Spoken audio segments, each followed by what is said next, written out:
Just roll with me. I'm with you. Just roll, man. I've been with you for a week. Yeah, what are I've we been talking about? I've been rolling with you for a week. Welcome to ShiftLess, the podcast where we dissect cycling culture without the corporate filter. Today, we're diving deep into the world of gravel riding and the elite level of gravel racers like Keegan Swenson.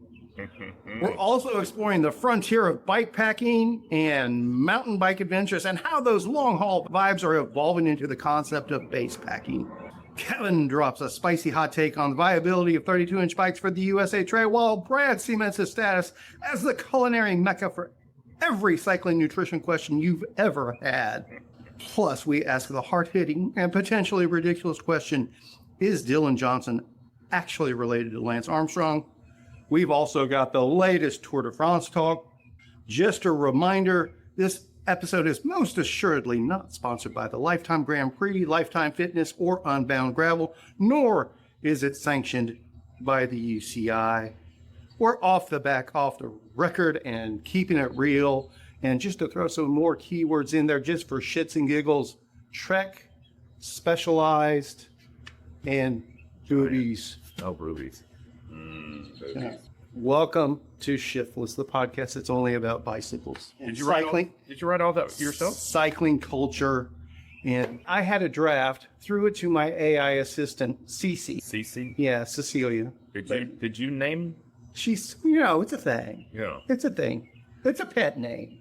Well, I don't know, she digs me. I hear all these names for AI and I'm often lost because I have intentionally, I guess I inadvertently have used AI, but I guess I didn't realize it. But I have not actively pursued the use of AI, I guess. But Caleb talks about Claude, and I recently found out that is not just the name of his AI. That is an AI. That is an AI. Yeah. I jest. I pretend I have nicknamed my personal AI. I got you. CC. But no, I use Google Gemini. Oh, okay. Primarily. I'm slightly ignorant. But I had a rough draft of that concept that I threw to Gemini, and it refined it some. And that's just to get buzzwords in there for the algorithm. I am being proactive in growing our podcast going forward. Okay. And I mean, it's a long-term project. It's not a flick of the switch sort of thing. You might need to get a better co-host. It's been a struggle. It's been told to be on the list. Shit. I vetoed that. You can't get Caleb full time. So I mean, you are definitely the spices in this stew. There's no doubt about that. And try. Oh my gracious! Is there anything at all to talk about? I don't think there is. Oh, you brought up a bunch of stuff that wasn't even on my radar. Oh, we're not talking about any of that. That's just the keywords to get people listening. But I am excited about the tour. Lucy, you're not a guest today. She's being our little guard dog. But I, once again, to use the word inadvertently, I was scrolling through Reels or something and happened to see the finish of the Paris-Roubaix, and I forgot that it was even going on. So it sucks because I knew how it was going to finish. Now I'm uninterested in even watching the race almost. Well, I know who won, but I don't know how it finished. Yeah. I had every intent. That was my goal, was to watch that yesterday. Yeah. Because I knew yesterday was going to be a lazy day for me. Yeah. Yesterday was going to be a decompression day.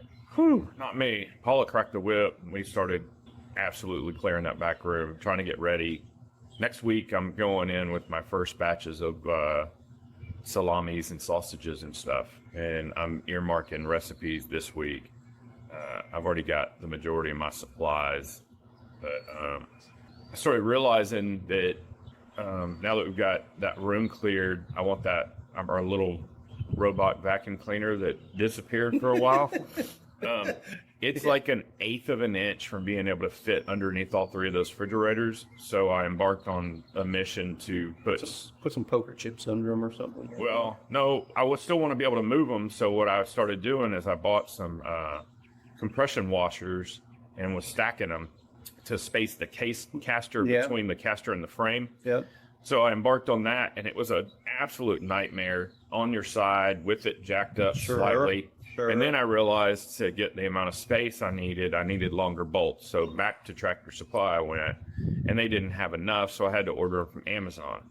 But I've got a plan, and I figured out how to install them much easier. So it was a learning process, but now I will be able to, my vacuum will run underneath all of my coolers, so I won't have to like pull them out and sweep and stuff, which is going to be a very nice thing. That will be nice. Yeah. Which reminds me, before I forget, while this episode is not brought to you by Lifetime, the Lifetime brand beef, Pre, Unbound Gravel, or Trek Specialized, Giant, but maybe Boobies, I don't know.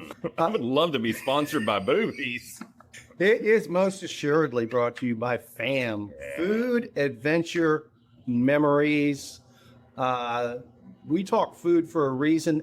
A, it's fuel. Food is fuel. That's important to cycling, but Brad's fuel is some of the best fuel.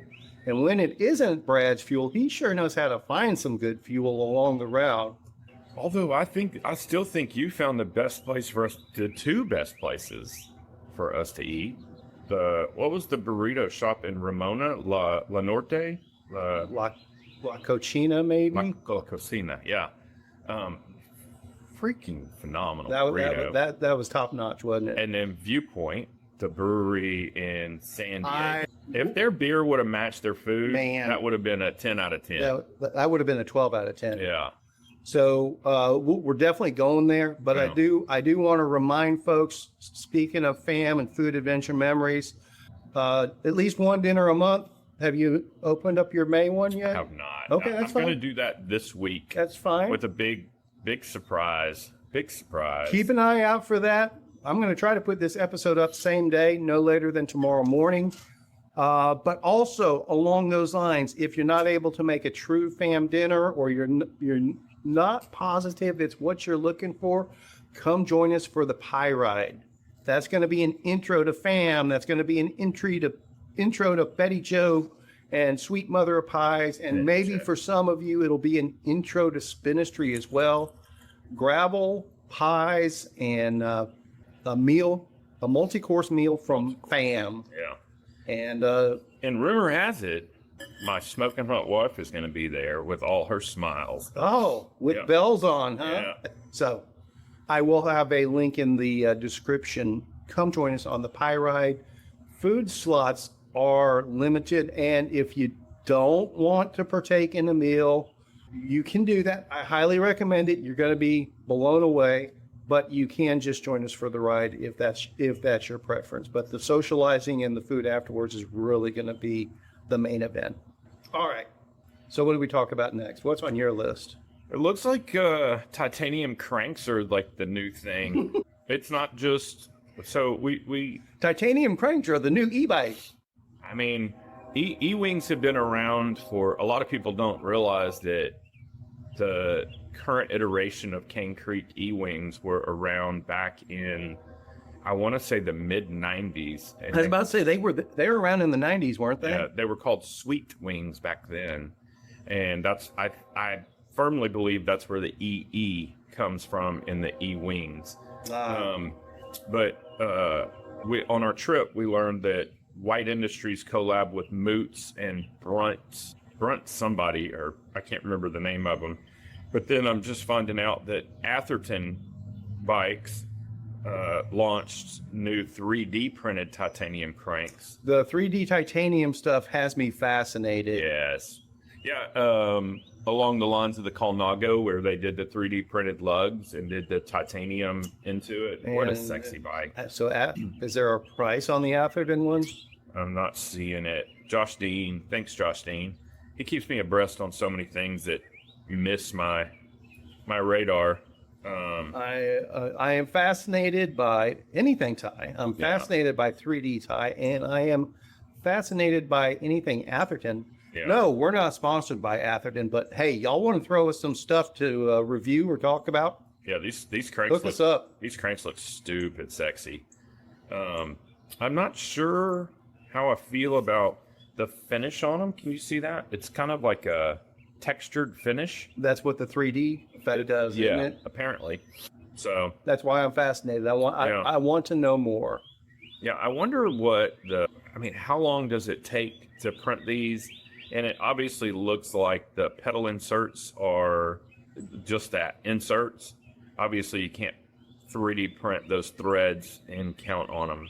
And the face where the pedal actually sits has to be machined flat. So all right, I'm very curious about the I'm going to throw this out there. Hey, Josh, Dean, dig into the Atherton folks and see if you can find somebody there for us to talk to about all this. Yeah. Or anybody else that's listening or watching this. Yeah.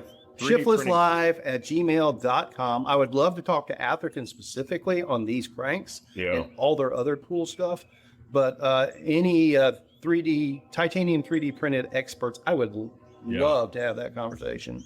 Yeah, because in my mind, it seems like, tie is an expensive material, period. And I guess if I'm thinking about it correctly, you have a lot less loss in your product if you're 3D printing it. But just the fact that the material is expensive and then it's a timely process, I guess you would have to have a bank of 3D printers just running nonstop. And then you have to have somebody to monitor them and probably pull the product out so it can redo. I'm just curious what that whole process looks like. I'm clueless. I am too. I'm just pontificating. I don't know what the price is going to be. I guess I could look real quick to see if anybody has any rumors, but I imagine these will be at Sea Otter as well. Most likely. The White Industries ones are $1,300 or something like that? I think that was the price I saw. Don't get me wrong. I love me some Thai, but I don't see any reason to spend $1,300 on a set of cranks myself. But I'm not going to argue with anyone who does feel it's appropriate for them. 845 pounds. So, you know the conversion. So what, like $1,100 or something like that? No clue. I do. I'm spitball guessing. I think that's probably. Oh, you can get them burnished or tumbled. Lucy. You can get a raw, which is obviously Lucy. what we're looking at. Come on, sweetie. She's such a dickhead. Oh, I hear a rumble. Must be FedEx or UPS or somebody. These are sick looking. So Atherton has a full breakdown on their site. Oh, and there's a video. How they developed them. No expiration That's date. going to make for great radio. No, I know. I'm just, like I said, when I turned my computer on is when I found out that they even existed. And that just led to all my questions. And then it looks like Atherton has addressed a lot of that on their site. So I just need to do a deeper dive. 845 pounds. 845 pounds. So while we are at Casa Verde today, we are in a different spot than usual. My filthy garage. It got a little wet this weekend. So our normal outdoor studio, there's nowhere to sit. Lucy. So usually all this commotion happens off in the distance, and we have a house separating us from it. Now we're in the middle of it. Not as bad as when they were doing tree work that one time. That's true. Yes, hey cutie. I loves you. I loves you. She's the cutest. Oops. And you're the shednist. I know. We just got a tool that was recommended to us by somebody. It's called the Furminator. We have Furminators. It just came in overnight, so we haven't used it yet. So we're looking to. They work. $1,135.50. I said $1,100. There you go. I had no clue. That's so. $1,000 plus is the barrier for entry for titanium cranks. With the E-wings. And that's unless you can get an industry and that's deal. 3D printed. Yeah, sure, it's 10% savings. And I'm not knocking 3D printing, but if I'm going Thai, I want it to look Thai. So for these do. So for a couple $100 more, I go with traditional White Industries labeled stuff or whatever. Here's the 3 different finishes. Raw. Okay. Those aren't ugly. No. Those are not ugly at all. And I like the futuristic look of the E-wings, but it just makes me so... I'm with you. I would go White Industries, no doubt. If I was going to drop the coin to buy titanium cranks, that would be White Industries. because of their heritage and my relationship with them forever. Mm-hmm. It's a one-sided relationship. They don't know who I am, trust me. But I've been a admirer and user and purchaser of their products for decades. Same. Yeah, they just make stuff that's beautiful and timeless that works. So, what else?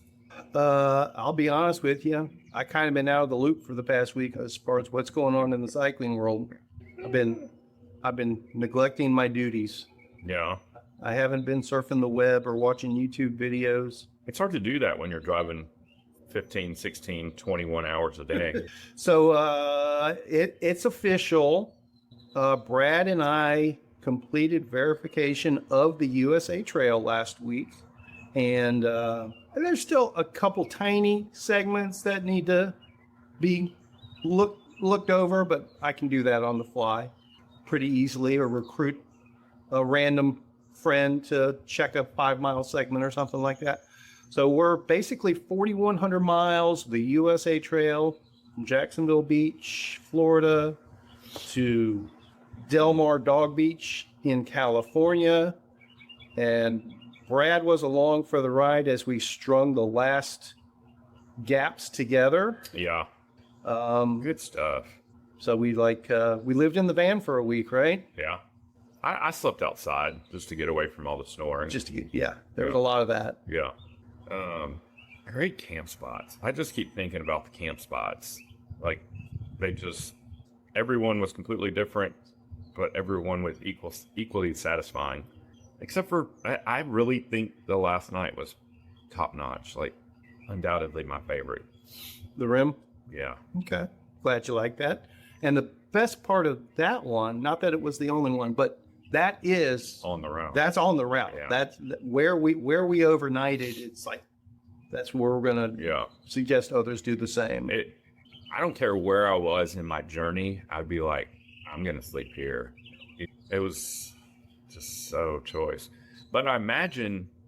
So I keep thinking that the thing that keeps not nagging at me, but I just can't puzzle through is the timing of that route. And I've not done hardly any extremely long routes like that. Right. But I can't help but think, first of all, I don't even know how much time it would take someone to get from Florida to California. I mean, a regular human, not like a superhuman person. Right. But I'm imagining, a month is probably a logical goal. I'm guessing, and it's a guess at this point, but I'm guessing for stronger, capable multi-day riders, it's going to be somewhere between 30 and 60 days. Oh, really? And kind of with 40 to 50 days being probably where most of the people kind of fall into, that know what they're doing on something like that, or they're. Well, I was thinking, if you had like a Lachlan Morton or something. I'm not talking about the superstars. I'm talking about the everyday Joes. Yeah. Okay. 30 to 60 days. Okay. You get a. So I was thinking 18 to 20. You get a superstar out there, they're going to do 20 days. Yeah. Is my guess. So for a mortal, 30 to 60 days. Let's call it 45 days. 45 days being the mean is what I'm guessing. So that's where things get spicy, because you could leave Florida in a great weather window, and by the time you get to Arizona, everything has changed for all your forecasting and everything. There's no way to forecast it. You have to go with seasonal tendencies. But you have to have such a window, and then your spots change as you're moving. So you've got to have a lot of luck, and I can imagine that you're going to have at least a couple of days where you're going to be like, I can't keep moving. Oh, you're going to have zero. There's no way to not have 0 days in the next, unless you're just possessed. Yes. Yeah. Unless you're completely driven, you're going to have to account for 0 days. And weather is always a factor. There's no doubt about it. It just seems, and I've said all that because the Rim, like, by the time you leave Florida and make it to there, it could be in the 20s at night, It could be snowed in, yeah, hypothetically. yeah, But the way it's currently routed is it's meant to be a fall, early winter route, yeah, but with the understanding that unexpected heavy snow early could disrupt parts of Arizona and New Mexico potentially. The reality is it should be good through most of December, fairly reliably.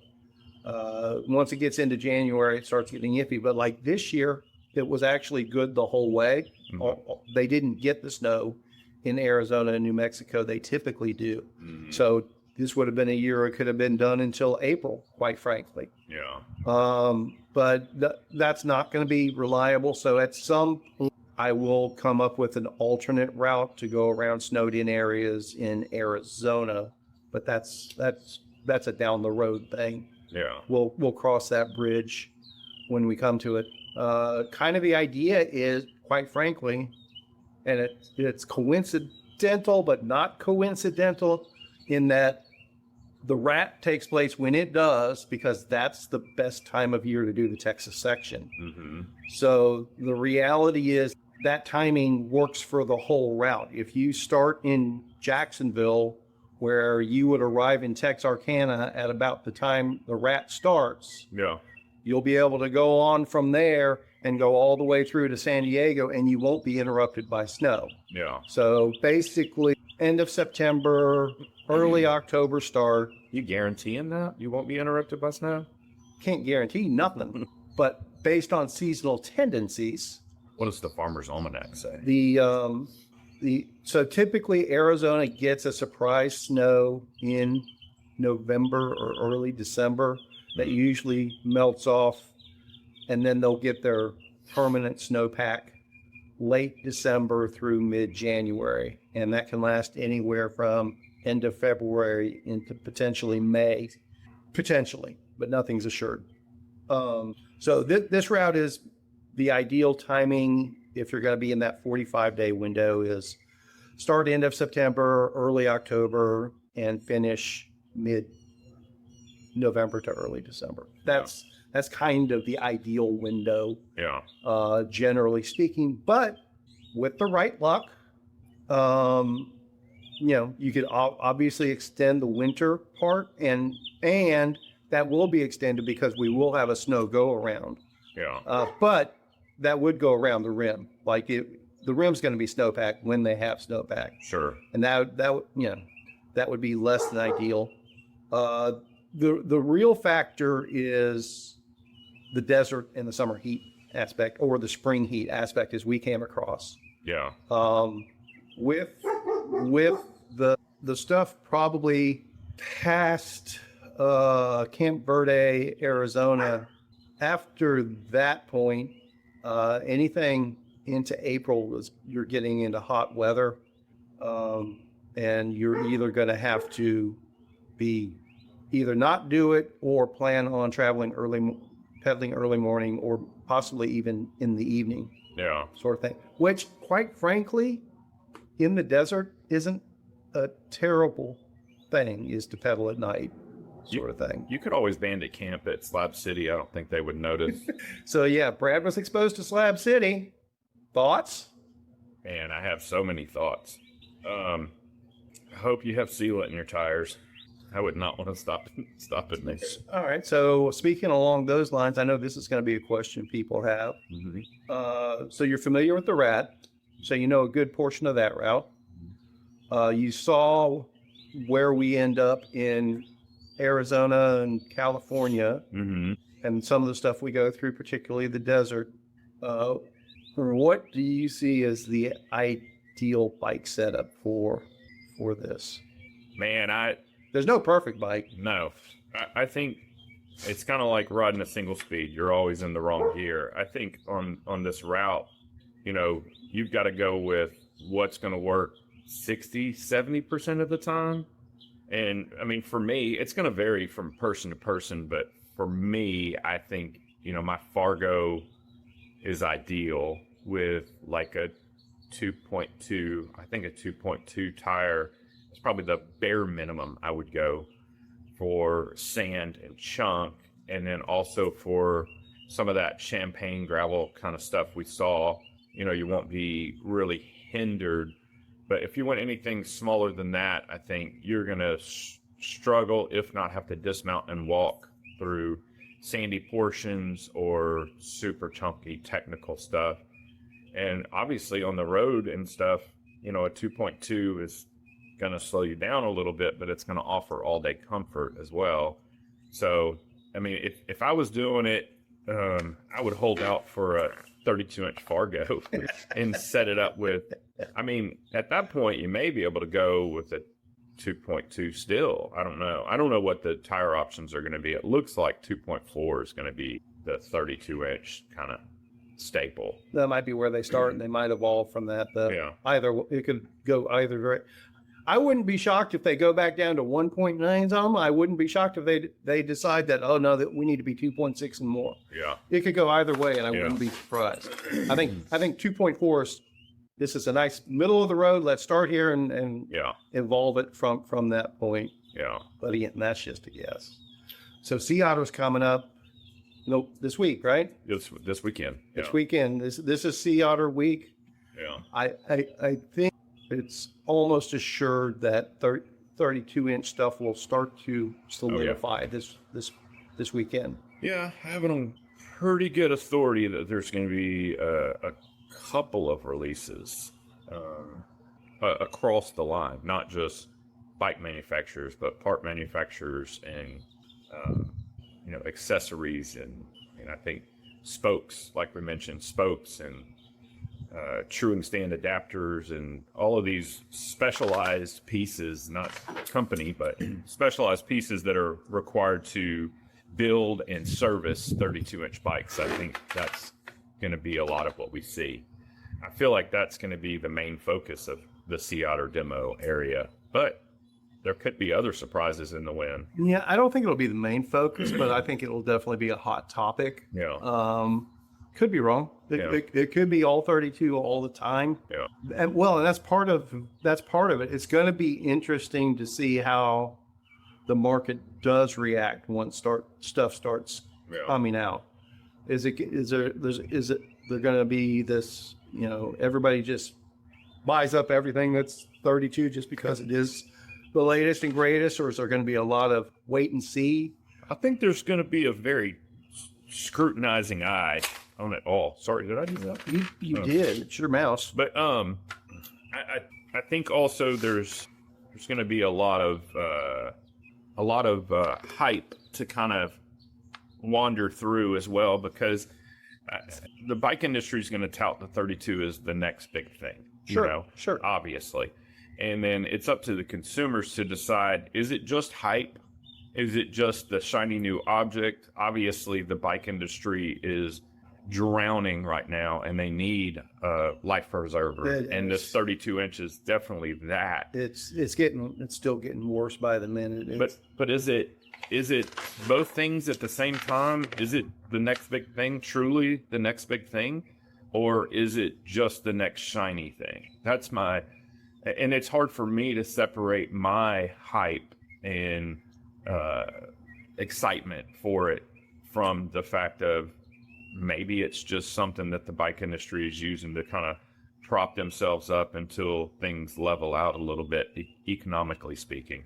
So I lean towards it's a grasping at straws of what can we do to kickstart the industry again. But there very well could be some validity to it as well. So I'm eager to see what the actual functionality and capabilities of the 32 stuff is, and how it does come into play. I'll be honest with you though, going back to our trip, my kind of an eye-opening moment for me is when we were camping at the ocean. Mm-hmm. And there were a ton of kids on bikes, but they were all e-bikes. I think you missed a bunch. When I say all, I don't mean inclusively 100%, but the vast majority were e-bikes. Well, I know you made that comment, but literally when we were leaving and we took that tour, like we kind of drove the entirety, I saw more kids on pedal bikes than I did on e-bikes.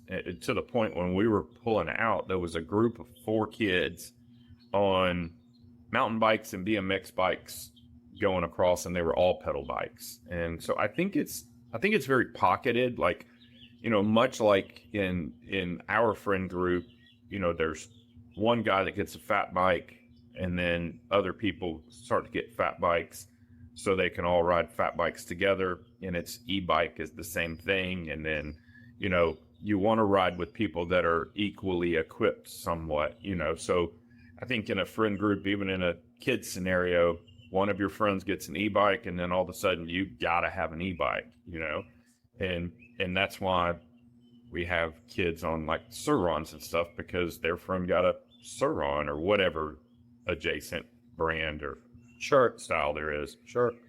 But I don't know. I think it's almost a contagion thing. One kid has one and everybody else wants one. Maybe. I don't know what the driver is. I just know that what I saw sitting around that first night as we were decompressing from that part of the trip, I was just watching them. When it was kids with parents, it was usually pedal bikes. Yeah. But when it was kids on their own, they were zipping up and down on the e-bike sort of thing. And there was a lot of kids on their own. Yeah. It was spring break in California at the time, which we had no idea was the case. We got like, what are all these fucking kids doing here on a Tuesday? Tuesday night, right? Yeah. Is that it's a Tuesday night. It's like, what in the world? Yeah. So, but it was strange because a lot of people were packing up and leaving on Wednesday when we were leaving. I think it was a lot of people that did an extended Easter weekend thing, and it's like, all right, that tracks. We got it. All right. Well, I mean, realistically, how many families want to spend more than 3 or 4 nights out camping together? Most That's true. are good for a night or two. Yeah. And there was a lot of that when we got there. There were a lot of sites that were, because we got the last site that was available. And you said that, but I saw a lot of empty sites. That's what I'm saying. I think it's a lot of people that had reserved for longer and they bailed early. Yeah. Or didn't make it. Yeah. Or didn't make it. And there's no way for the reservation system to know that. Yeah. Trust me, I would have gotten one of those that was right on the ocean if it would have let me.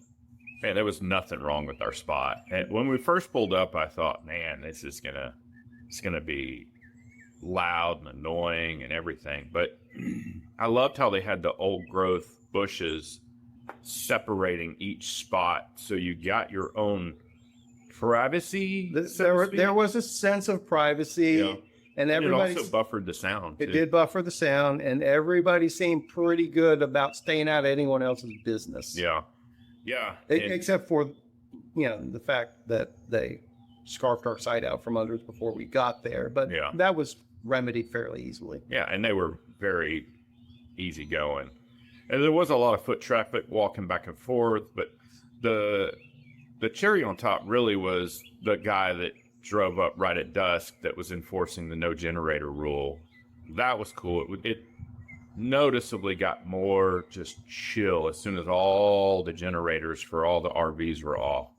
I didn't realize how overbearing all that noise was, that hum, that concerted hum. The vibe instantly changed. Yeah, it mellowed so much. And you could actually, up until that point, I hadn't noticed the sound of the ocean. I don't think you could actually hear it. But as soon as the generator ceased, it was like, oh, you could hear the waves crashing, and it was so much better. So, this was South Carlsbad Beach, State Beach, something like that. It's a lot of words. It was a lot of words. They had like 300 campsites available, where half of them are right on the ocean and the other half are just across the driveway from those. So, I mean, you stand up on the bumper of the vehicle and you can see the ocean. Yeah. And it's a big bluff overlooking the Pacific Ocean. Pretty choice spot. It was definitely a choice spot. And I didn't even mind it being so full. Like I said, when we first pulled in. Oh, I thought it was going to be painful. Yeah. And it was fine. It was awesome. Awesome. Where did we sleep the night before that? Terrorist Grove. I have a mind block on that word. Forest Grove, also a very cool spot. Also directly on the route. Yeah, and really small campground. They had like maybe 15 spots. I think a few more than that, but not 20 or less. Yeah, Would be so my guess. No electricity, no water hookups, but they had showers and toilets. yeah, Shade, which is really important in that area. shade and a nice breeze. Yeah, good shade actually. A little bit of elevation out of the desert Yeah, because it was hot in the desert that day. yeah. I think but it we was were around comfortable by the time. 6,000 feet or something there. Sounds right-ish. Ish. I don't know. Yeah, no, probably not that high, but high enough to be noticeably cooler than the desert basin. Yeah, 100%. Because I thought it's gonna be miserable tonight, and little did I know that you had all that puzzled out. So we drove up the mountain a little bit, and it was all of a sudden 10 degrees cooler, and I was like, Kevin knows what the fuck he's doing. It was pretty nice. And the first night, camping in the canyon right outside of Mecca and Joshua Tree and all that, that was, I feel like I want to romanticize it and feel like we just pulled over and camped, but I know better, and I know you better, but it felt so like fortuitous. We were just like, well, let's just see, and we just pulled off, and literally the first place we pulled off, that's where we camped. That was. Yeah. I knew the general road and that canyon area were interesting. Yeah. But I had no idea what might be the right place to pull up. And you picked the right spot. No doubt about that. It was pretty choice. It was unfortunate that we got there in the middle of the morning after such a long push. Well, we got there 2:30 local time or so, 4:30 back home. So we'd basically been on the road 24 hours. Yeah. But we set up camp. I mean, and little did we know how gorgeous it was where we were. And we were treated to beautiful night stars. And actually, I feel like we both got our second wind at the point where we could just relax. And we set up and had a couple of beers and shot the shit. And I slept like a baby, obviously, because we'd been on the road for 24 hours. But just to wake up in that canyon the next morning was just such a treat. It kind of like started the trip for me. You know, all the driving was just the muck, just going. And then all of a sudden it was like, okay, we're going to get to relax a little bit. We're going to start taking in some sights, although it had gotten very pretty up to that point. But we'd been driving in the night for, call it 6 hours at that point, you know. So With a detour in Tucson proper for shawarma.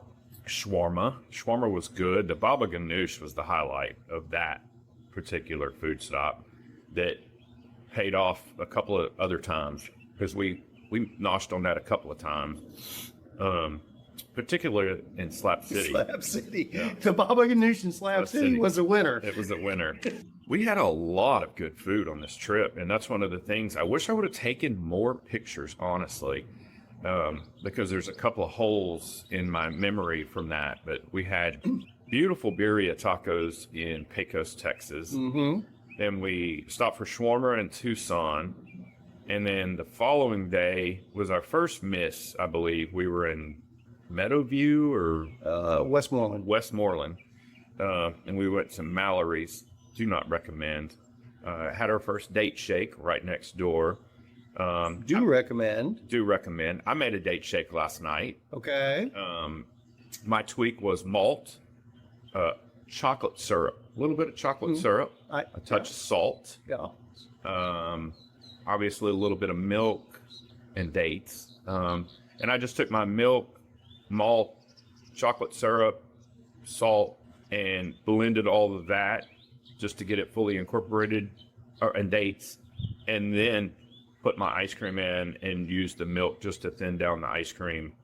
And it was delicious. Even my kid was like, I don't know about a date shake. And so I made him a little taster, and he's like, that was freaking delicious. Next time you make one, I want a full one. Nice. So I do agree that the banana one we had on the return trip, the banana date malt, the banana just stole the show. It was too much. It was tasty, but it wasn't a date shake at that point. Yeah, it was too much. So from Mallory's, I think we skipped dinner that night. So we went to Maris Tamarisk Grove. What was it called? Tamarisk Grove. Well, we skipped dinner. We drank our dinner there. It's true. Oh, we had pie, though, because we went through... Not yet. No. Nope. That was the next day we scored the pie. Oh, was it? Okay. Yeah. What was the name of that town again? That was Julian. Julian. I knew it started with a J. Boysenberry apple pie. Woo! Delicious. That was good. Yeah, so we stopped in Borrego Springs because you said on our way to Tamarisk Grove, because you said you needed a liquor store and we needed gas. Yeah. So that was a big part of the trip, was scouting amenities to make sure there was stuff to hit along the way. And aside from the 100-mile Bradshaw Trail section, which ends at Fountain of Youth RV Resort, which is a very viable stop. Man, that's an oasis. Literally an oasis. Literally an oasis.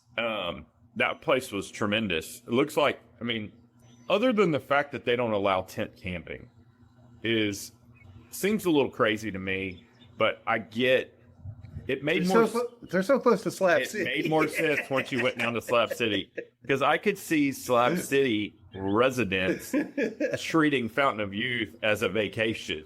But you could easily go there. I think in season they have a cafe that's operational. They have a fully functional store, 9 to 6, 7 days a week.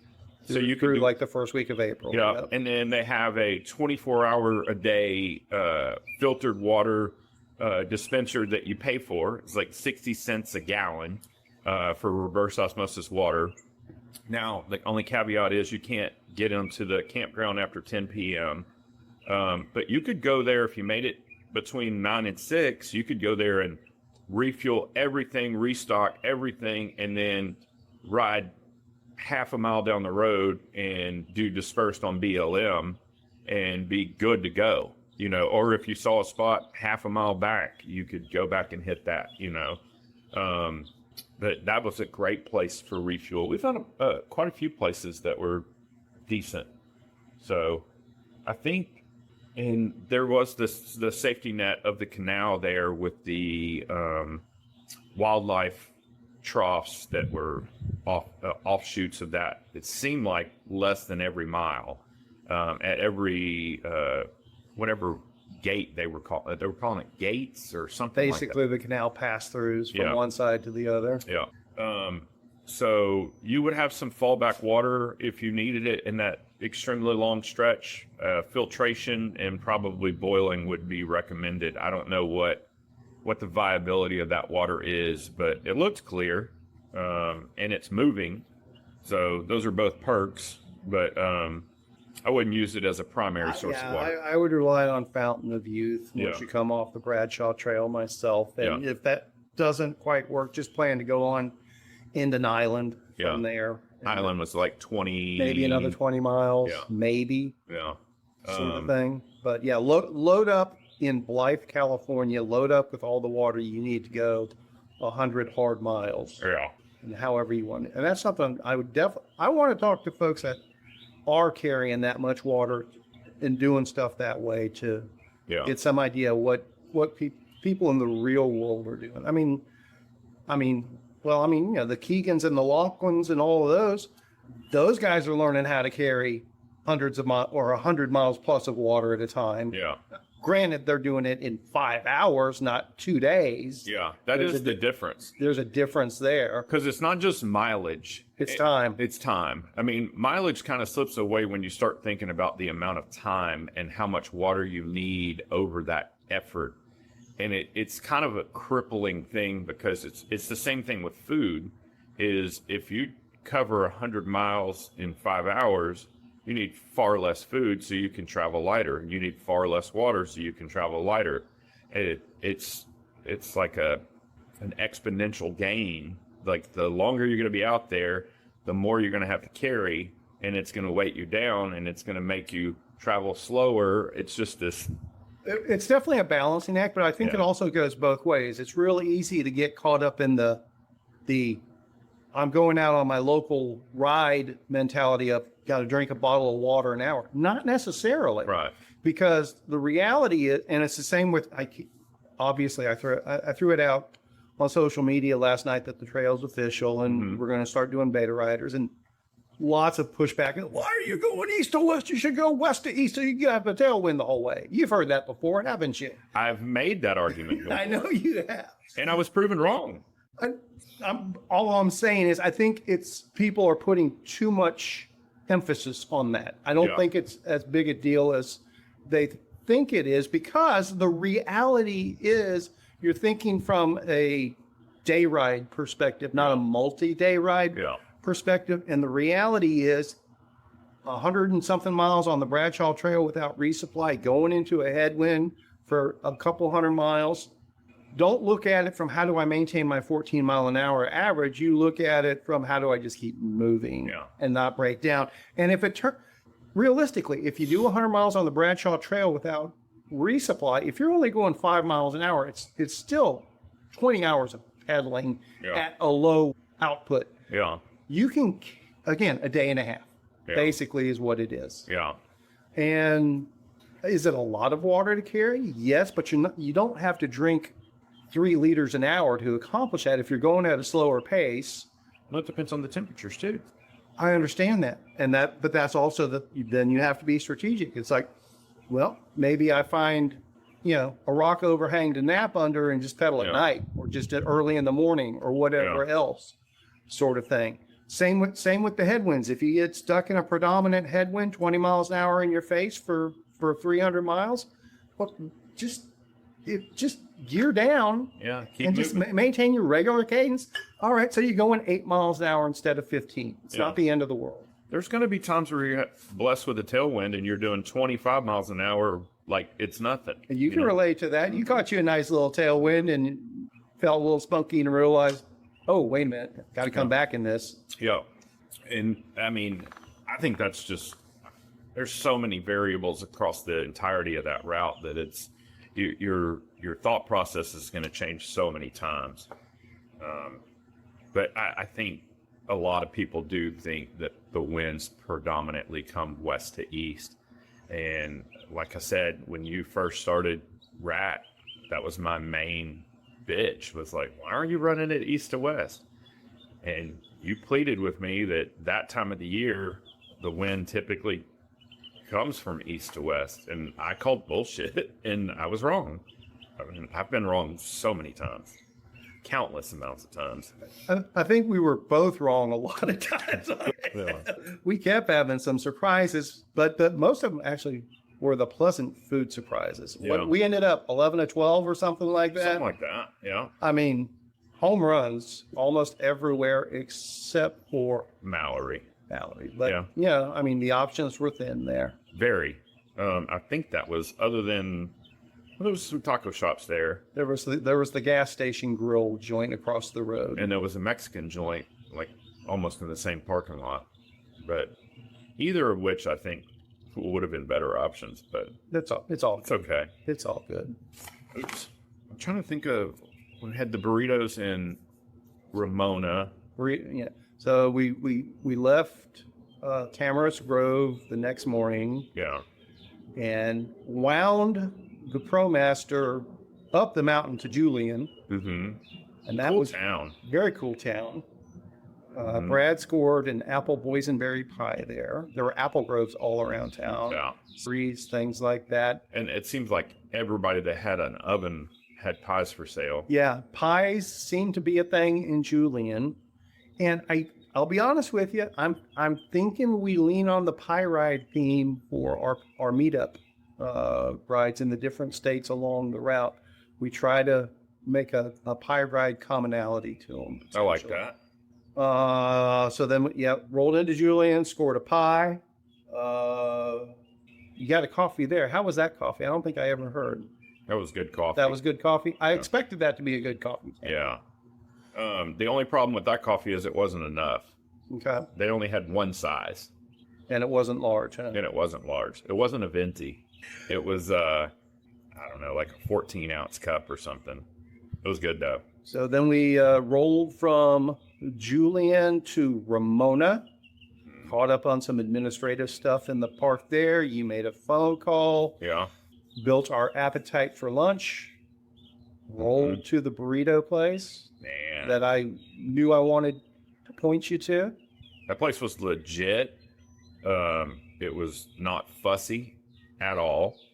Had evidently been there for the better part of 15 years. At least. And everybody that was even remotely associated with it was the nicest people you've ever met.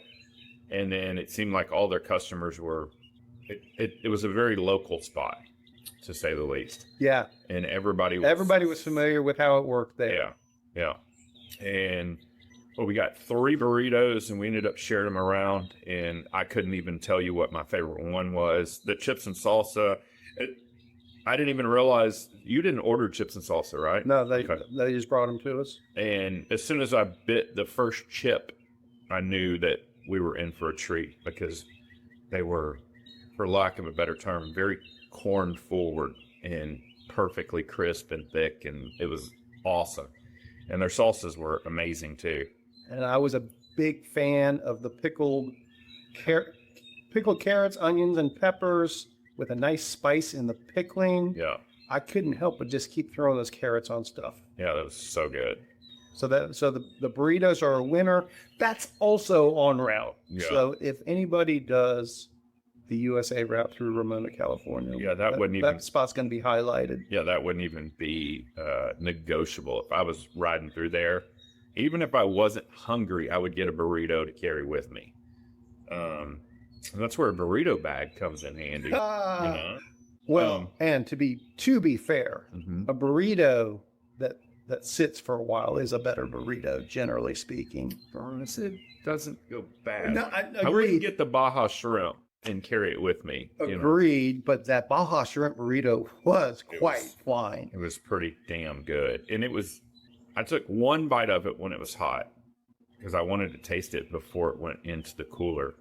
And it was delicious, but I don't think it lost anything by eating it cold. Yeah. I think it was better cold, quite frankly. That place was an absolute hit.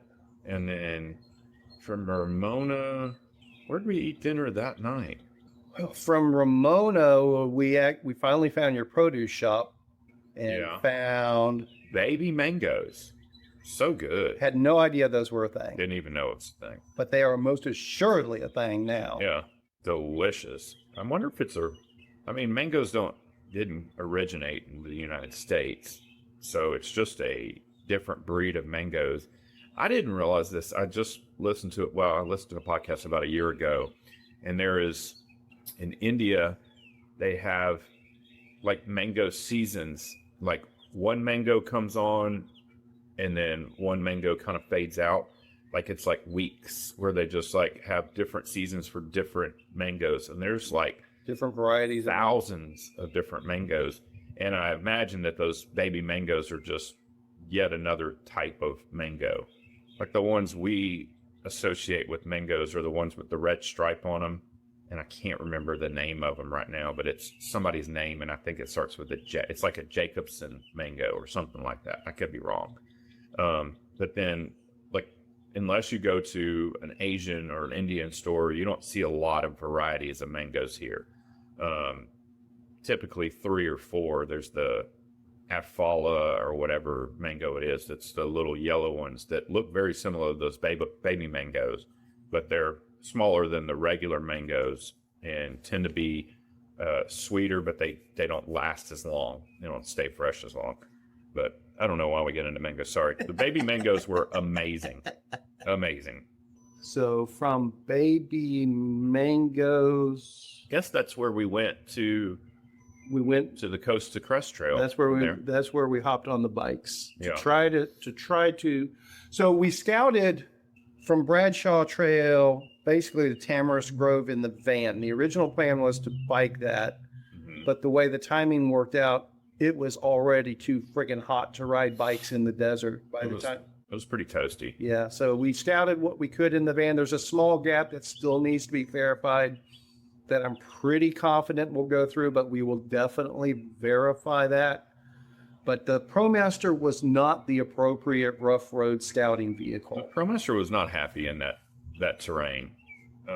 We didn't almost get stuck or anything like that, but it was miserable and we couldn't go over 5 miles an hour. Yeah, it was so undulating just for the dips and the rocks and everything and off camber. And We'd probably still be out there if we'd have gone all the way to the end and tried to turn around. yeah. Because there was no going out. It was get to where we needed to check and turn around and come back the Yeah. same way. So the Bradshaw Trail dumps you right onto that road, if that's what you're saying, and there's no exit? There's Off-road exits. it's all off-road. Yeah. Like I said, it goes to that other state park on the Salton Sea where the derailment was. Yeah. Huh. So, there wouldn't have been a convenient. And that way, actually, the ProMaster definitely wouldn't have been able to get out. I know that for a fact. So from there we were on the Coast to Crest Trail. We were trying to puzzle all that together. And we had the railroad crossing situation, which seemed like a new development to me. I mean, I can't believe they have people there stationed there full time every day. They said it was a recent reporting, and I imagine that the train, whatever company or whatever you want to call it. Yeah, the regional commuter train thing. Called it in. Oh, you know what? I bet it had to do with spring break. It was probably a bunch. Oh, you're probably not wrong. Yeah, it was the time of year for a bunch of kids just to be crisscrossing the railroad tracks all day long. And so when we got there was two. I didn't pay too much attention whether they were actual officers. I or thought security. they were rent-a-cops until we left, and then I saw they were the official railroad authority cops. Oh, But it was a regional commuter railroad, like DART sort of thing. Yeah. It wasn't BNSF or anything like that. But we weren't doing anything. We were following the trail. We were literally following the breadcrumb trail on our map, and we got to literally the trail went up to the railroad tracks, and then it continued just on the other side of the railroad tracks, and that's the way it was drawn on the map, which was confusing, obviously, because we met those officers that were like, "Hey, you can't come. This is an active line," and we're like, "Okay." I guess we were just following the trail. We were. They thought that we were just going to barrel over it, but the workaround was not that clear. In fact, we did a couple of turnarounds trying to puzzle that out. I think we figured out a way to do it. It's not the way I would want to do it if I was tired and making the last push, Agreed. And I think it disrupts the vibe of the experience. So fingers are crossed that whole last section basically is why we were there. It's why we started where we did, is where the coast to crest is not complete to the beach, to the coast. Right. There's pieces of it here and there. Looks like they're in the process of putting new pieces together that you helped us find. Yeah. But it's definitely not there. We can get through, but we're using a longer paved section than I would like. But it was, not only was it pretty, it was clean. The bike lane was super respected. All the drivers that we encountered in California were incredibly aware and respective of cyclists. Bike lanes were abundant. There was even a pedestrian lane in that one road we were on. Pedestrian lane, bike lane, regular traffic lanes. Yeah, it was interesting. So I don't think that that's an awful way, and I think for many people, I think it's going to be like, smooth flowing pavement. It'll be an appreciated respite at that point for a lot of people. But the expectation is that eventually, and I don't think it's 10 years down the road, probably 2 or 3 years down the road, I expect that whole last segment to be official coast to crest trail that goes all the way to the beach there. Yeah, it looked like they were much like the net. There was multiple sections in development, and where we ran into the fence, and you could see some version on the other side of the country club. Yeah, it looked like that fence might have just been there while they were working backwards to that point, but I'm not sure. Understood. And that will be part of my duties with the trail. Now I have specific things to concentrate on and who do I reach out to get clarification on this specific thing? Yeah, I wonder if there's a person or an entity that's spearheading the Coast to Crest Trail. Is that a Chamber of Commerce thing? Is that a city of San Diego? Is that At this point, I don't know. But again, along the lines of the net, there's similarities there. Yeah. Like there's a regional website that talks about the Coast to Crest Trail, but it talks about the plans for it. And in 2018, we expect this section to be done. Right. So obviously it was done. That site was prior to 2018. Wow. But that section's still not done, sort of thing. So very similar to the net. Yeah. I guess it's just to re-clarify that. It's an ambitious project that's been kind of... But what you didn't get to ride the stuff that is just a short stretch of it. Yeah. Basically the stuff between Ramona and where we got on, it is almost all trail and very, very good.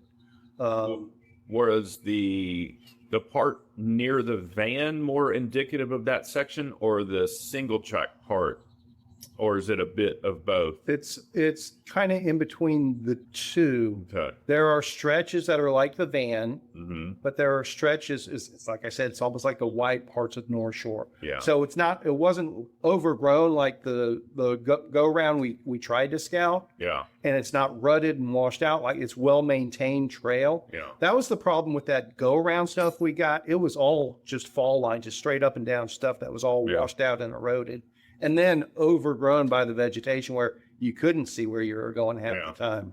I kind of enjoyed that section, but I know you did. Yeah. But my guess is the majority of people that are attempting this trail aren't going to be up for that. Yeah. Especially not in the 11th hour. Especially when you're almost done. Yeah. Or if the people that are going to be stubborn and do it west east, that's not how they're going to want to start it either. That's true. So. But very cool. Very cool. I mean, we didn't really talk about it because I don't believe I really set any specific expectations for you. I was trying to lay it out, just see it as you experience it as you see it. Yeah.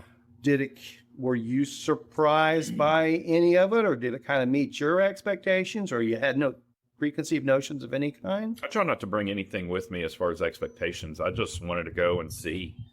Like I said, I enjoyed everything. I enjoyed the campsites. I enjoyed the views and the food, obviously.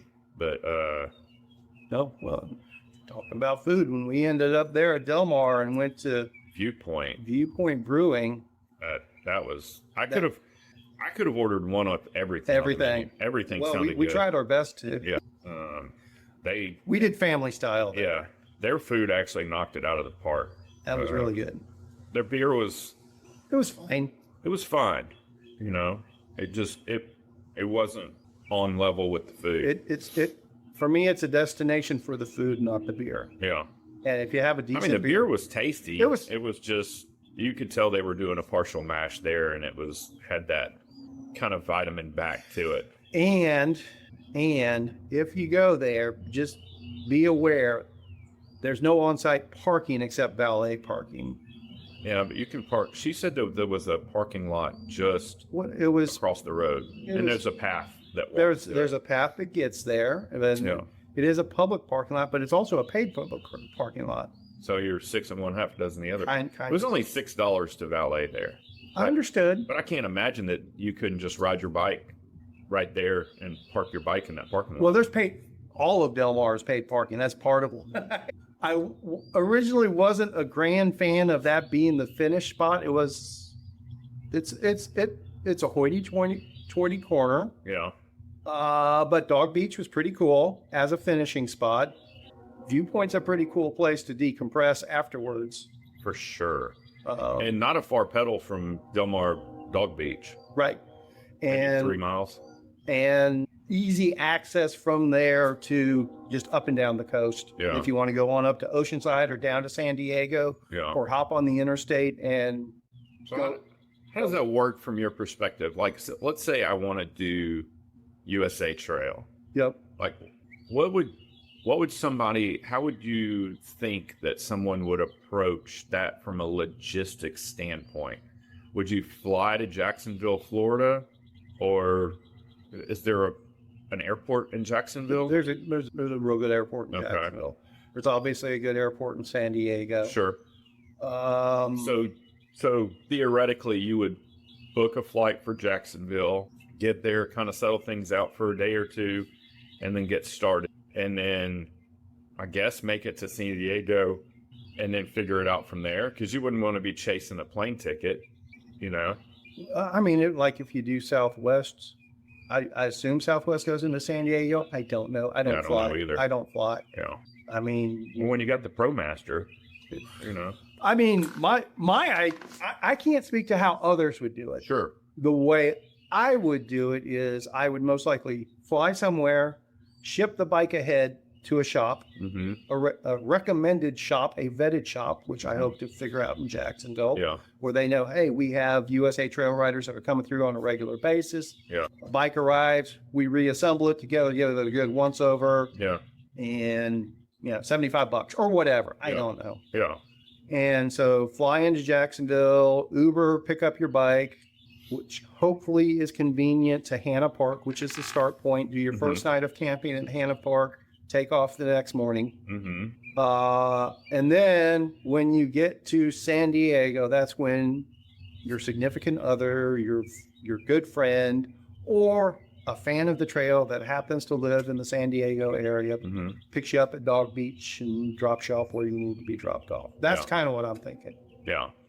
But I don't know. I mean, how do tour divide people do it? Everybody does it a different way. Yeah. Some people just ride home from And some from people Antelope ride Wells. Well, I'll be honest with you. Mhm.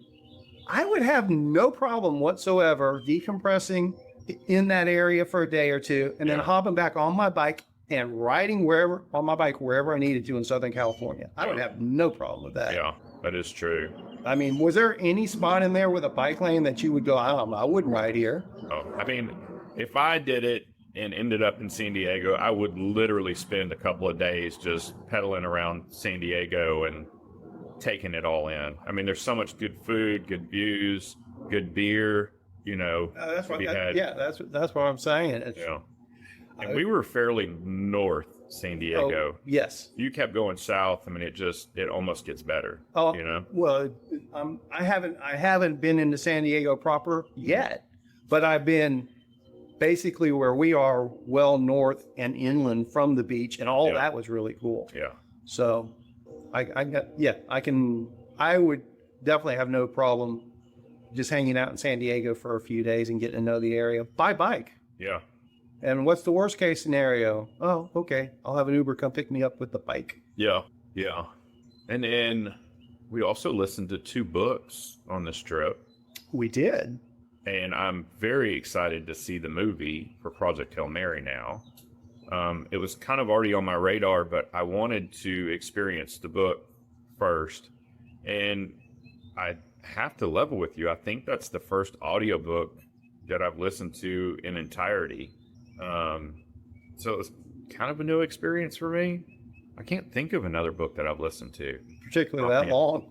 Was it like 16 hours? 15, 16 hours. Yeah. Something like that. Um, Really good for a long road trip. It was perfect. It was perfect. And we didn't finish it until the very last night. And then we finished the other book, which was relatively shorter, like 8 hours, maybe 10 hours. 10-hour Yeah. book. And we finished that on the way home. So, Devolution. That was an interesting book.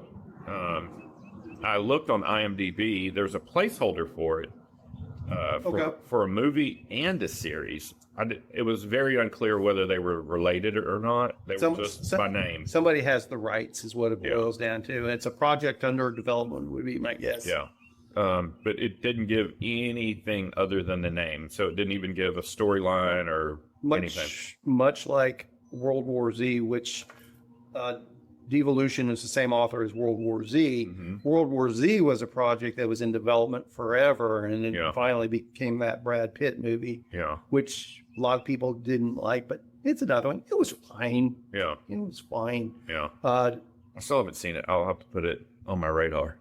Devolution, same guy, Max Brooks, I think, is the author, and this was a diary perspective of a Bigfoot encounter, I think, is the best way to put it. That is great synopsis. But Project Hail Mary was my favorite of the two. Oh, no doubt. Undoubtedly. Yeah, no doubt. That was the feature attraction. I may have to go catch a matinee in that today. Gage and I are potentially going to see it tomorrow. I told him if it's raining, I'll go see it with you. Gotcha. So, that might be my final step of decompression before I go whole hog into Hell of North Texas. Hell of the North Texas. Well, actually, yeah, I got to go scout that tomorrow. Verify those routes tomorrow. But also the USA Trail, and quite frankly, Pyrite. I really need to get where I expect next week to be the push for. I'm certain everyone that's interested in it is waiting to see the weather. Yeah. Sort of thing. And I don't argue with that logic at all. That said, I do have it set that if you sign up for it and the weather does go bad or life goes sideways and you're not able to make it, credit towards something. Safe to say, we're going to do something else along those lines down the road, right? Oh, yeah. We'll do more FAMs, ministry combos of some sort, and we're going to learn from this one and see what those look like, sort of thing. I have some good things planned for this one already, though. I don't want to let any of my cats out of my bags. Understood. But I have a loose menu written, and Paula and I have been, well, we were spitballing it before we left, and we haven't touched back on it yet, but I have a couple of good things lined up. So, are you starting to get excited about it? I am. Although my main focus right now for this week is I have a dinner coming up this weekend. I still have 4 spots. 4 spots. All right, I'll put this up tonight. Eatatfam.com. This episode of ShiftLess, I think it's episode 139, brought to you at eatatfam.com. If you're not at Hell of the North Texas this weekend and you know you're going to have an appetite, go there, book a spot. Yeah. So my main focus this week is still getting the back room completely sorted and set up, and I'm beginning sausage production. I've got my 2 first candidates in the dry aging cabinet. And I've already got, let me see, we did the 2nd to the 11th, so 9 days. I lost about 9% weight on my ribeye that I weighed, just to see. And my target is around 35%. So, so that's going along nicely. And I'm going to pick up a couple more candidates to throw in there probably this week. So I keep layering so everything's not ready at the same time, you know. If I drop off mine in meat, can I rent aging space, or are you going to be full? For right now, there's plenty of room at the inn, but I went and spoke with my guy that raises cattle. I had already signed up for half of a cow. That'll be around November that I'll take ownership of that. And I was discussing with him because of the processor he uses. I told him, I said, I want as large subprimal cuts as I can get. And he was like, what do you even mean? I said, well, I want the chine bones connected. I want as much fat left on there as possible. You know, I don't want it to be a trimmed down version of it. I want the subprimal to be lost in some of that. And he goes, well, maybe I'll just get the other half of the cow and get it all done the same, and so we can just put the whole thing in there. And I was like, okay, that'd be pretty freaking awesome. So come November, that may be the plan, and I may, depending on how all that develops, I may start purging that cooler to get ready for that. But that's November, though. Yeah. So, I mean, how long is your projected aging process for beef? Well, it depends on the cut, and it depends on your taste as well. Because the longer it goes, the stronger it gets. And it, once again, depends on the cut. You know, like my ribeyes and my strips, I'm targeting like 30 to 45 days and like a 30 to 35% weight loss. But, you know, if you had a bigger subprimal cut that was more protected, and had the bones and everything, it would be nothing to go 60 days, 60 to 90 days. The thing is with and that's what I was explaining to my buddy Dean, the thing is that when you have a subprimal or an entire strip loin that's already been trimmed and is ready to cut steaks, what's going to happen is once the dry aging process is finished, you have considerably less weight, obviously, but then you have to trim all of the sacrificial layer off to get to what you actually want. So with the larger subprimal cut that's more protected, you would have less actual waste. From a weight percentage, you would, but you wouldn't have that. It wouldn't be a sacrificial layer. It would be stuff that you would trim off before you created steaks anyways. So the interior of the meat, the part that you really want, is unaffected by that loss, but it's still getting the full dry aging process. So that makes sense. When you go deep into the aging like that, I mean, does it still make sense to braise and stew stuff, or is it you just want to go with just a hunk of meat off the grill or the smoker, or what does that look like for dishes, I guess is what I'm getting at. Traditionally, you're going to want to do steaks out of it, and however you choose to do your steaks, whether it's a reverse sear or a sous sear or just straight up grill it. I'm probably still going to do a dry brine and then a sear, because I like my steaks on the rare side, or a sous vide and then a sear. You treat it like you would any other cut of primal meat, like a ribeye or strip or a T-bone. But you were talking about doing the non-primal stuff as well. Well, that I'm going to process in other ways. I'm going to make sausages out of scraps and stuff like that, and then so you're going to age it first and then do all no. I get okay. No. I misunderstood. Yeah. Okay, so you meant that stuff's going. Okay. I'm going to utilize the whole cow. Okay. Yeah. I thought you were talking about dry aging the whole cow. That's where I was starting to get a little confused. No, so like if it gets broken down into like a 7-bone ribeye and then an entire strip loin and like even, maybe a tenderloin. I'm probably not going to dry age a tenderloin. But I'm going to dry age as much as I can that makes sense. I get that.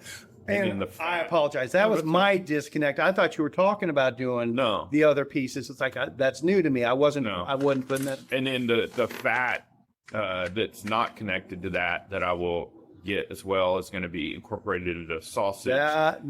So that's the whole kit caboodle in there is what we're talking about. That and then some of it's going to be rendered down for tallow, and then the bones I'm going to use to make stocks. And then I'm going to making me hungry, Bradford. And I'm going to do something with the tongue, and I'm going to do everything. Nice. Nice. But and fair to say, not necessarily this upcoming pie ride. But obviously, the people that go to your fam dinners are going to be able to enjoy these delicacies. Yes. And again, not to the extent of a fam dinner on site here, but when we do another pie ride or a ministry fam collab, folks will get a taste of some of this stuff at those going forward as well. Right? Homemade charcuterie, and cheese is going to be the last to ramp up, but I do already have the cheese cave converted. I've just got to get a little bit more equipment and a viable source for good raw milk, like real milk, not mass produced, ultra pasteurized, hormone riddled milk, because I want the whole plan with all of this is to know everything that's in everything, know where, like the cow raised by my buddy, right? It's not some just feedlot animal, and then got a whiff of some of those going through Amarillo the other night. Yeah, and my my salamis and stuff are going to be the best ingredients I can put in them and the best techniques and everything. And then I want my cheeses to be identical. I want them to be local milk, all the right stuff, no shortcuts, no nastiness. You don't want to have anything in there that you wouldn't eat on its own. So the cheese will be the last kind of thing to come on board. But once I start getting some salamis and filling up the dry age cabinet, then it'll be okay. Let's concentrate on cheese, and I'll start making multiple cheeses at multiple times. And the goal is to just keep stuff rotating through. As something is about to come in, where it's ready, then I'll get more stuff in there. So dinner this weekend, a special event dinner May 9th. Is that right? Mm-hmm. And then I think we're going to do back-to-back in May. I think we're going to end up doing the 16th as well. Okay. Paula and I have a meeting about that today. She just doesn't know it yet. And then we'll do another Chef Brad serving food at a Spinistry event. I think it's May 30th. I think that's right. Do you have that on your calendar now? I do not, because you didn't confirm. Oh, my God. Is it confirmed for May 30th? It's whatever Gravel Free for All is. Hold on. Because I can add it to my calendar right now. Well, I thought you added it when we first spoke about I it. thought I did too, but apparently I didn't. Let's see. It's whatever date Unbound Gravel is. Gravel Free for All, May 30th. That is correct. And we will also be back in Gainesville May 23rd for our Nordic Tex Heat Up that we're doing with Nordic Trailblazer. The 16th is Red River Riot up in Munster. And May 2nd is The Distance, a Gravel Max adventure, which you had originally held that weekend open so you could ride yourself. Do you still think you might be joining us that weekend? In some I haven't been riding at all. I know you haven't. Maybe you can hang out at the ProMaster and just ride bits and pieces and socialize with folks. I don't know. We'll figure it out. You will figure it out. My wife took me motorcycle shopping the other day, so I think... On Saturday? Yes. God, you have such a great wife. Here's what it really boils down to. She doesn't want me getting her Jeep dirty anymore. Mm. So... But still, if I told my wife I was interested in getting a motorcycle, it would only culminate in a fight. Yours takes you shopping for one. And the motorcycle was her idea originally. It boggles my mind. Trust me, it boggles my mind. We had this discussion in California. It's Yeah. like, not sure what's going on, but I'm rolling with it. Yeah, and I would advise nothing nonetheless. Well, the ProMaster was her idea. Yeah, I approve of that. The ProMaster just did everything. It works, doesn't it? Yeah. And it was quite the luxury for me to have my entire crate of stuff. So I had all my options. I mean, I slept tent the first 3 nights and slept hammock the last night. And it was cool to just have my box of goodies and just be like, oh, okay, I'll use this and this and this and this. I'm not used to car camping. It's like having all your spices, right? Yeah. I'm not used to car camping. So it was... It's base packing. Yeah. It's base packing. Okay. Well, I was packed. And in retrospect, I brought far too many clothes. But I always... Well, we say that now. We had no idea what we... Yeah. We could have very well gotten really cold that last night. Yeah. Yeah, and I slept very comfortably. So I was... If I would have thought about it, I probably would have pulled some of that insulation out, under quilt and stuff, because I didn't anticipate needing it. But I was very happy I had it, obviously. But yeah, it was good stuff. Good stuff. I mean, and I'm glad I had a hammock and a tent, because that first night a hammock would have been impossible. And the last night, a tent would have been maybe miserable just because the ground. And you even got to use your fancy self-heating mug, too. Yeah, that's true. You wouldn't have been able to do that bike packing. That's true. That's true. It was luxurious in a sense. So, while still doing the wild thing, so to speak. Yeah. Yeah, I told Paula, I said it was interesting to get home. So we got home at like 2:00 in the morning, Friday or Saturday morning. Mm-hmm. And, just loosely brought all my stuff in the house and threw it aside and grabbed a beer and had a shower beer at like 2:30 in the morning, and then crawled into my own bed. And I was like, not only is it weird sleeping in a bed, it's weird sleeping inside because I've been sleeping outside every night, but it was. Yeah, I guess I'm up to creeping up on 30 nights in that van since we got it, and all of it multi-day stuff. And it has not been. I've never gotten to the point where it's, I just gotta be in my bed right now. So when we have a cool campsite, it's like, this is definitely worth it. Yeah, and I was kind of envious of the fact that you don't have to set anything up. You just have to Park it.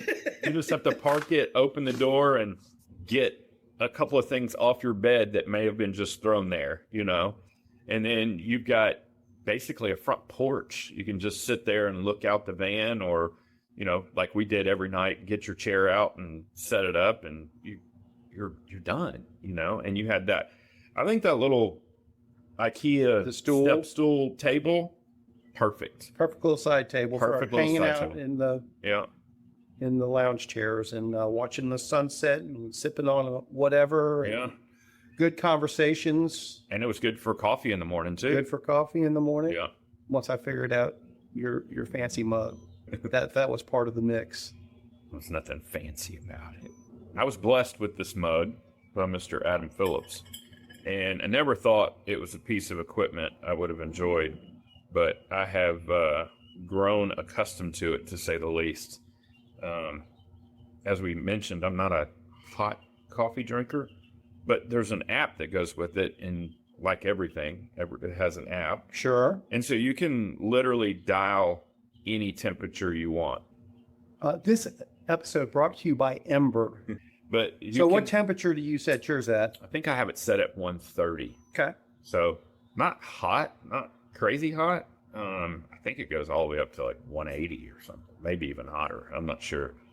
But I will drink coffee at room temperature or even iced coffee. I'm not one of these people that goes, oh, this coffee's too cold, I won't drink it. I'll drink it until it's gone.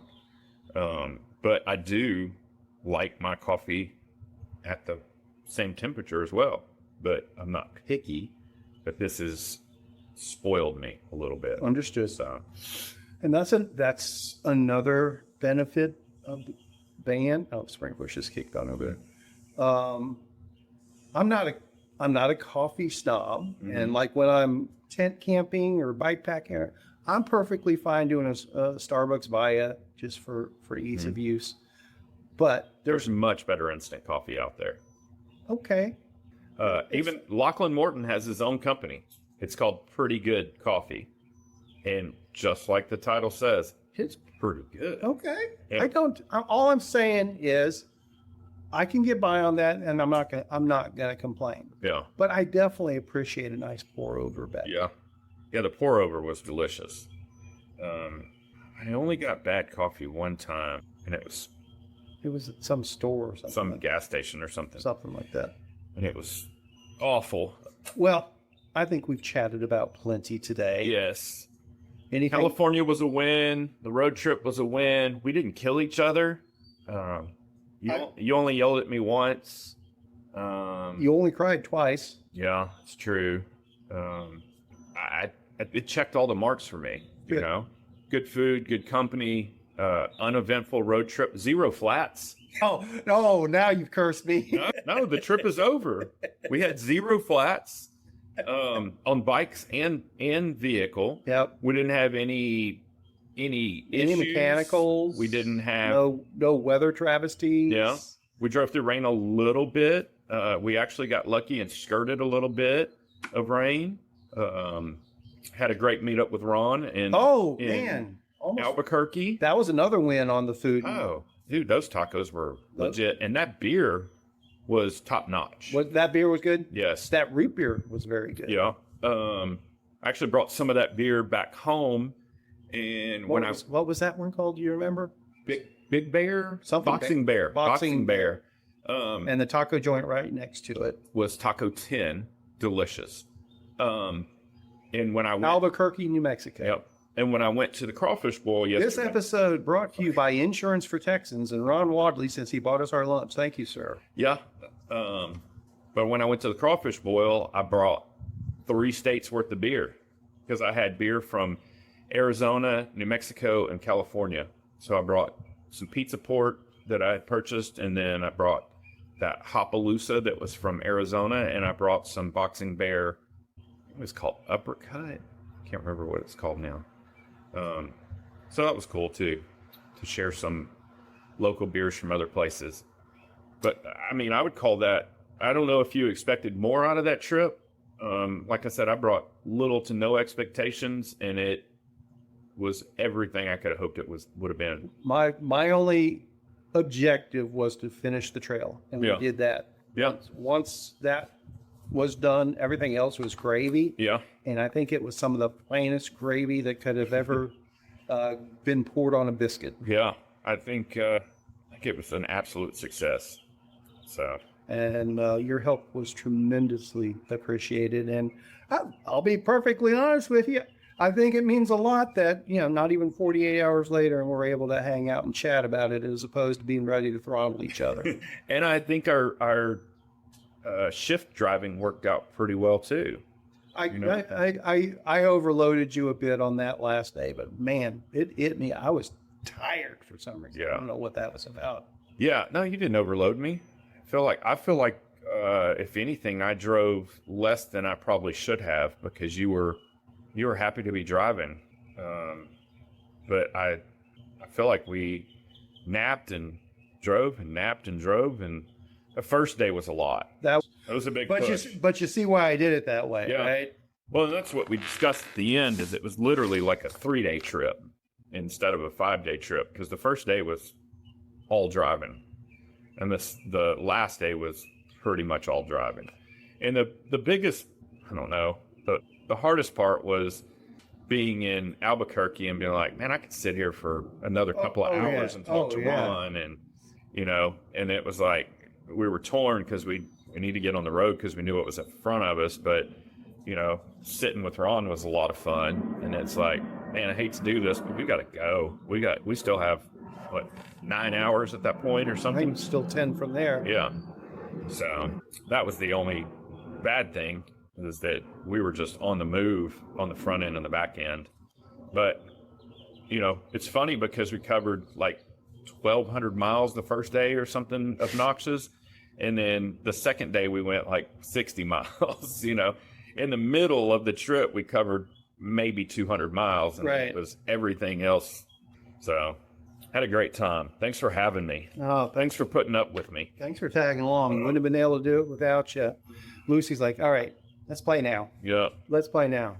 So send them off, Bradford. Go ride your bike. I'm going to try to ride my bike today.